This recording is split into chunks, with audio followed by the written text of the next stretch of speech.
আসসালামু আলাইকুম এভরিওয়ান, কেমন আছেন সবাই?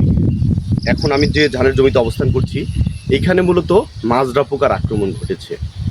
অর্থাৎ আপনারা জানেন মাজরা পোকা ধানের প্রধান যে শীষ সেটা কেটে দেয় এবং সেই শীষ ধরে আপনি টান দেওয়া মাত্র উঠে আসবে এবং আপনি দেখেন গোড়ায় যে মাজরা পোকা কাটার চিহ্ন রয়েছে।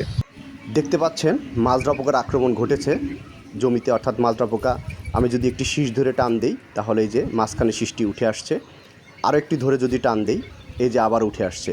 এটি হচ্ছে মাজরা পোকা আক্রমণের প্রধান লক্ষণ। আমার হাতে দেখতে পাচ্ছেন এই যে মাজরা পোকা কাটা শীষ। এই মাজরা পোকা দমানোর জন্য বেল্ট এক্সপার্ট আপনি ব্যবহার করবেন প্রতি লিটার পানিতে 1 মিলি হারে মিশিয়ে। এছাড়া আপনি এসিমিক্স ব্যবহার করতে পারেন। এসিমিক্স প্রতি লিটার পানিতে 1/2 মিলি হারে মিশিয়ে স্প্রে করলে এই মাজরা পোকা দমন করা সম্ভব। কি ওষুধ বারবার ব্যবহার করবেন না, এতে পোকা রেজিস্ট্যান্ট গঠন করে, অর্থাৎ তার শরীরে এই বিষটা সহ্য ক্ষমতা হয়ে যায়, সে এই বিষের কাজ করতে চায় না। তাই আপনার উচিত অবশ্যই ওষুধ ঘুরিয়ে ব্যবহার করতে হবে।